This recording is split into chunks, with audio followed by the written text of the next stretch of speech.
Hey, and welcome back to Atreyu News. Breaking: the U.S. Army is preparing for war in the Pacific. Sure is heating up over there. The U.S. Army soldiers finished wading across a stream and rainforest in Hawaii, and they were soaked. Their boots and socks were waterlogged, and their clothes, hair, and ears were caked with mud. Soldiers were going through training at the first jungle school the Army has established in decades. The course is part of the program to train soldiers for exercises and potential combat on terrain that looks more like islands and nations in the Pacific than arid Afghanistan and the deserts of the Middle East. Stephen Michael, deputy commander of the 25th Infantry Division, said the Army set up the school as its footprint was shrinking in Iraq and Afghanistan after more than a decade of war in those countries. The jungle school gives us that focus. It reinforces that we're in the Pacific, Michael said. If you're in the 25th, you understand you got to fight in tough environment of the Pacific. Ever since the turn of the 20th century, the Army has fought in tropical rainforests. It spent years, for example, battling Filipino insurgents after the 1898 Spanish-American War. The Vietnam War was fought in the jungle. The Army gave up its jungle training school in Panama in 1999 when the U.S. returned land that there was Panamanian government. Then jungle training lost priority in the aftermath of September 11th attacks as the Army focused on preparing soldiers to fight in Afghanistan and Iraq. Now surviving and fighting in tropical rainforests has captured the Army's interest again.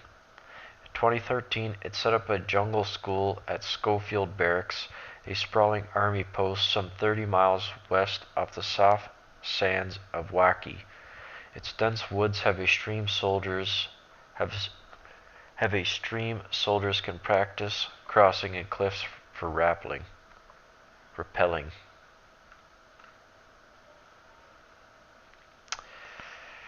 The war is gearing up once again, but not in the Middle East. I never anticipated heating it up so quick in the Pacific. It's heating up so rapidly. I'm starting to think that the next war will start there instead of the Middle East. Uh-oh, Russia has some bad news for this religious group. Russia is seeking to declare Jehovah's Witnesses as an extremist group. From USA Today, Russia's Justice Ministry has filed a lawsuit with its Supreme Court to declare the national headquarters of the country's Jehovah's Witnesses as extremist organization. The legal filing is noted on the court's website with no date given for legal action. The group's administrative center in Russia is located about 25 miles northwest of St. Petersburg. The press office for the Russian branch of the religion says on its website that such a declaration, if successful, would entail disastrous consequences for freedom of religion in Russia and directly affect about 175,000 followers at more than 2,000 congregations in the country.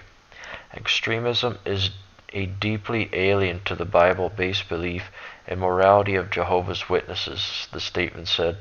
Persecution of the faithful for peaceful anti-extremism legislation is built on frank fraud, incompetent individual experts, and as a result, a miscarriage of justice. Well, there certainly is some extreme within religion. However, I don't know if I would put Jehovah's Witnesses in one of them.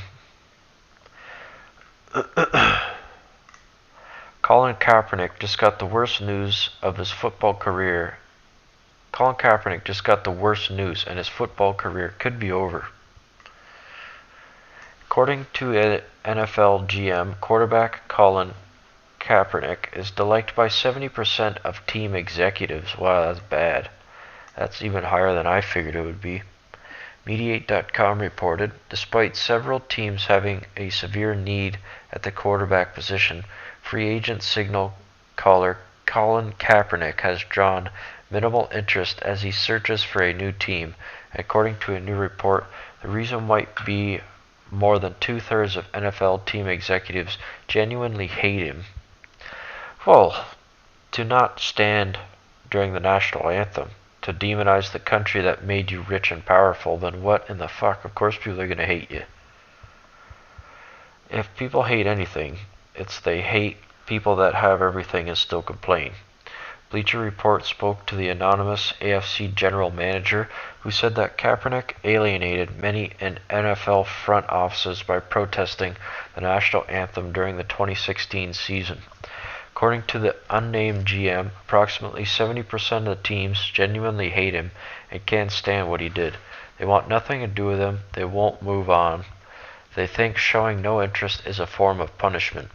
As for the rest of the league, the GM says that some teams believe Kaepernick can't play the position well anymore, while the rest fear possible backlash from fans and even President Donald Trump. And rightfully so. Because he represents darkness, we represent the light. And we will always stand opposed to this type of mentality.